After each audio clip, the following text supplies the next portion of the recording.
2월 25일 목요일 말씀 동무입니다. 에베소서 5장 15절부터 21절 말씀인데 지혜 있는 사람의 삶, 지혜로운 사람은 어떻게 사는 것인가? 여러분 누구나 다 지혜롭게 살기를 원하잖아요. 지혜 없는 자같이 어리석게 살기는 원치 않을 겁니다. 근데 오늘 지혜롭게 살 수 있는 방법을 가르쳐 주고 있습니다. 15절부터 이제 21절까지인데 이제 여기는 많이 말씀드렸습니다. 이제 빛의 자녀들처럼 이제 살아가야 되는데, 그러려면 그런즉 내가 어떻게 행할지를 자세히 주의해라. 어떻게 행해야 될까? 자세히 주의를 해보라는 거죠. 생각을 해봐야 된다는 말이죠.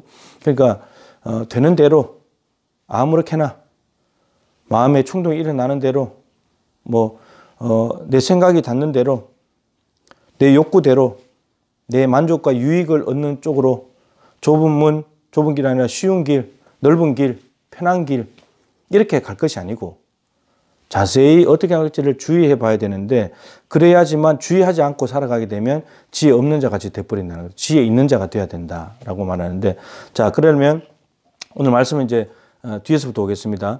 지혜 있는 사람이 되려면 어떻게 살아야 되는가? 성령 충만해야 된답니다.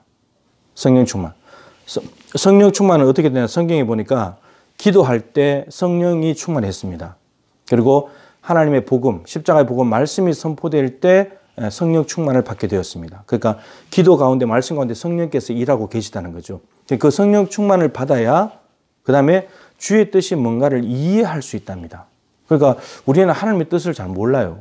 영적인 사람만이 그리스도의 마음을 알 수 있는데, 근데 그 그리스도의 마음, 하나님의 마음을 가장 깊이 통달하시는 분이 성령님이니까 우리 안에 성령이 충만해야지 주님의 뜻이 뭔가를 알 수 있다는 겁니다. 기도와 말씀을 통해서 주의 뜻을 알 수 있는 거죠. 그럼 주의 뜻을 알아서 어떻게 되냐? 그 일에다가 집중하는 거죠. 단순하게 복잡한 일을 할 것이 아니고 주님이 이걸 원하셔? 그럼 이것만 하는 겁니다. 단순하게 집중하고 거기만 올인하는 거죠. 네, 그것만 하는 겁니다. 그게 순종하는 거죠.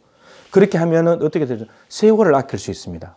근데 주의 뜻이 뭔가를 이해하지 못하게 되면, 성령 충만하지 못하면 주의 뜻을 알지 못하게 되는 거고, 그러면 내 뜻대로 하게 되는 거죠.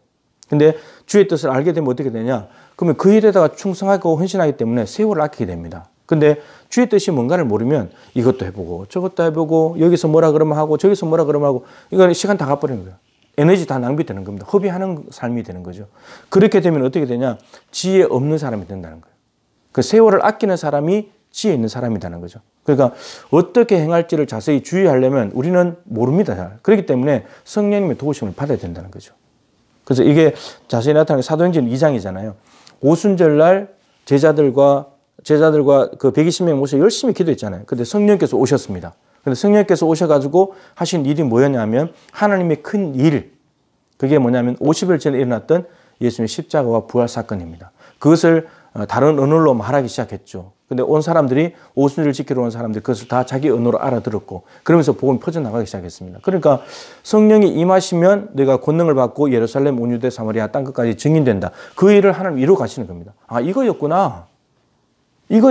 성령 충만하니까 주의 뜻을 알게 되고, 그러면서 그 복음을 들고 가서 전하기 시작하잖아요. 그때 복음을 전하며 살았던 사람들은 다 세월을 아끼는 사람들이었고, 때가 악하니까 잘못해서 엉뚱한 길로 잘못 들었으면 엉뚱한 길로 가버리니까. 근데 세월을 아끼는 그 일만 하니까, 오로지 그 일만 했으니까요. 그러면서 지혜로운 사람이 된 것입니다. 그러니까 주의 뜻이 뭔지를 모르면은 하여튼 헛송 세월을 하는 겁니다. 얼마 전에 말씀드린 에녹 300년 동안 하늘과 동행했습니다. 뭔지를 아니까, 뭐가 중요한 건지 아니까. 근데 그 아들 무드셀라는 969년을 살았지만 의미 없는 삶이에요. 그냥 주어지는 대로 되는 대로 흘러가는 대로 사는 거죠. 근데 에녹은 하나님과 동행하는, 정말 3분의 1 조금 더 되는 삶을 살았지만 너무나 가치 있는 시간. 사울, 하나님 성령 충만한 적이 없어요. 앞부분에 잠깐 조금. 그러다가 신접한 여인 찾아다니고 엉뚱한 짓을 하다가 자기 뜻대로 살다 보니까 40년 임금 노릇은 했지만 다윗 죽이는데 혈안이 돼 있다가 그리고 전쟁에서 자기가 죽어버리고, 초대 왕이었는데 너무나 의미 없는 삶이잖아요. 지혜 없는 삶이잖아요. 근데 놀랍게도 이런 희생들이 많다는 겁니다. 근데 다윗은 정말 고생하고 있지만 하나님 뜻이 뭔지를 알아가지고 그때마다 하나님께서 원하시는 마음대로 살아드리니까 정말 온 백성들을 끌어안을 수 있었고 나라를 세울 수 있었고 하나님께 사랑받는 왕이 될 수 있었죠. 사울 40년 왕, 다윗 40년 왕 비교할 수 없잖아요. 너무너무 귀한 삶이었지 않습니까? 하나님께 정말 인정받고 존중받는 그런 삶을 살게 됐잖아요. 그러니까 오늘도 우리가 오늘 하루라는 24시간을 살아갈 텐데 지혜롭게 살려면 오늘 아침에 일어나서 하나님께 기도해야 되는 거예요. 성령 충만함을 달라고. 성령님 오늘 어떻게 살아야 됩니까? 오늘 이런 일들이 결정되어 있는데 오늘 사람들을 만나거나 어떤 일을 할 때 어떻게 하는 것이 주의 뜻대로 하는 것입니까? 한 가지씩 하나님께 여쭙고 하나님께서 원하신 대로 해드리면 그게 주님을 기쁘시게 하는 것이고 그 일만큼은 잘한 거죠. 지혜롭게 산 거죠. 세월 아낀 겁니다. 그래서 우리가 엉뚱하게 세월 허비하면서 돌아가지 말고 하나님께서 말씀하신 뜻대로 살아서 우리의 관심은 오직 그거죠. 하나님이 원하시는 일들을 해드리는 거. 예. 내 삶의 주권이 하나님께 있으니까 그 모든 주권을 하나님께 내어드리고 하나님이 원하시는 삶을 살아드리는 것. 그게 집중하는 것. 그러면 잘 산 거예요. 아무리 뭐 화려하고 엄청난 업적과 공로를 세운다 할지라도 뭐 수도 없이 내가 이런 일을 했다고 적어 놓는다 할지라도 저는 항상 물어보거든요. 그거 하나님이 하라고 해서 하는 일인가?